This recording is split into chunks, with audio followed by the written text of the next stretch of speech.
Qarabağda bir günümüz necə keçir sizlərlə bölüşürəm. Sudan oyanan kimi bu möhtəşəm mənzərəyə baxmasaq işimiz getmir.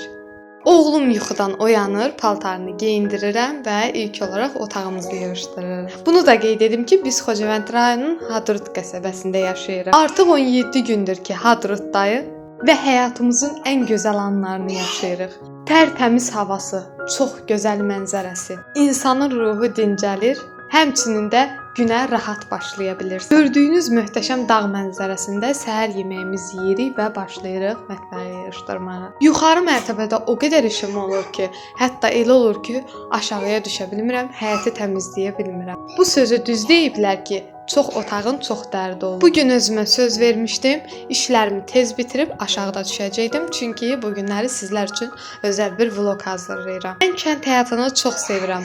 Hal-hazırda o qədər də kənd həyatı yaşamırıq. Məsələn, cücələrimiz, ördəklərimiz yox. Həmçinin əkinə də başlamamışıq. Amma bunlar olmayacaq demək deyil. Təbii ki, inşallah 15 günə cücələrim gəlir. Yaxın zamanda isə torpaqda qazıntı işləri gedəcək, əkinçiliyimiz də olacaq. Bunları daha yaxından izləmək istəyirsinizsə, mütləq TikTok və Instagram səhifəmizi izləyin. İnşallah yaxın zamanda uzun vlog şəkildə də YouTube-da videolarımız gələcək.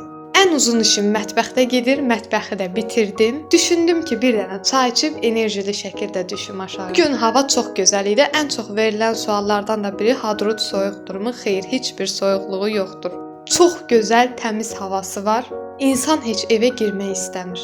Adət-ənənəyə uyğun olaraq ilk öncə su səpib, sonra isə süpürgə ilə bütün həyəti süpürdüm. Bu arada mən iş görərkən isə oğlum yatmışdı. Hələ də mənim həyət təmizliyim davam edir. 10 sota yaxın torpağımız var. Hər gün bir sotunu təmizləyirik. Artıq axşamdır, burada yoldaşım gəldi. Şaxta düşəndə sularımız donmasın deyə izolyasiya elədik. Sonra isə kiçik gəzintiyə çıxdıq. Artıq videomuz sonlanır. Videomuzu bəyəndinizsə bəyənib bu kimi videoların davamı üçün səhifəmizi izləməyi unutmayın.